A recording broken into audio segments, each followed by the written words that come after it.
සුවපත් වේවා උත්තමාවිය. මම 2019 ඉඳලා ආරියමග යන කෙනෙක්.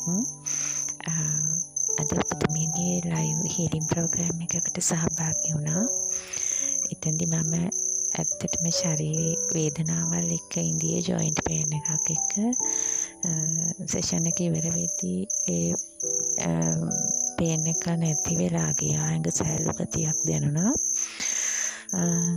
ඇත්තටම ඒක දැන් අර ඩොක්ටර් කෙනෙක් හම්බෙන්න ගිහිල්ලා බෙහෙත් අරගෙන ඒ බෙහෙත් බීලා අතුරු ආබාධات ඇති කරගන්නවට වැඩිය ශක්ති චිකිත්සාවක් කරලා මේ විදියට අර එකෙන් මිදෙන්න පුළුවන් නම් ඇත්තට මේක වැදගත්. මොකද ආරිය මඟ යන කෙනෙකුට ඊතුරු මඟ වඩා ගන්න ශරීර පීඩා දැනෙනකොට එන බාධා වීම වලින් මිදිලා මේ මඟ වඩාගෙන යන්න වැදගත් වෙනවා. ඒක සතර කමඨහන් වඩාගෙන යන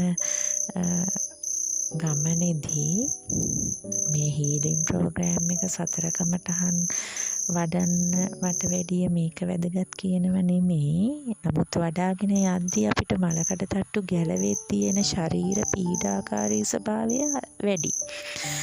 එතකොට ඒක තුළ ඔබතුමගේ හීලින් ප්‍රෝග්‍රෑම් එකෙන් එන උදව්ව හුඟක් වටිනවා. ඒ වගේම මග වඩද්දී එන කරදර බාධක එන කමටහන් මේව වෙනස්ම කෝණයකින් ඔබතුමීගේ දේශනා තුළ විස්තර වෙනවා. ඒක මේ මගට එන කෙනෙකුට මොකද්ද වෙන්නේ, මොනවද මේ භෞතික වෙනස්කම්, ඇයි එහෙම වෙන්නේ කියලා ඔබතුමී බොහොම සරලව විග්‍රහ කරලා තියෙනවා දේශනා තුළ. ඒවා හරි වැදගත් වෙනවා.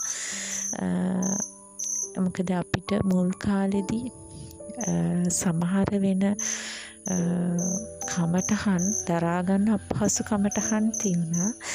ඒකේ අර ඒක මේක ස්වභාවයකින් වෙන දෙයක් කියලා ඔබතුමී විද්‍යාත්මක පැත්තෙන් ඒ විස්තර කරන එක සමහර වෙලාවට කෙනෙකුට හුඟක් වැදගත් වෙන්න පුළුවන්. ඒ අත්දැකීම් විස්තර කරන ඒවා වැදගත්. සමහර කෙනෙක් ඒක දහම නෙමෙයි කියලා දකින්න පුළුවන්. නමුත් එකපාරට නිවන් දකින්න බැහැනේ.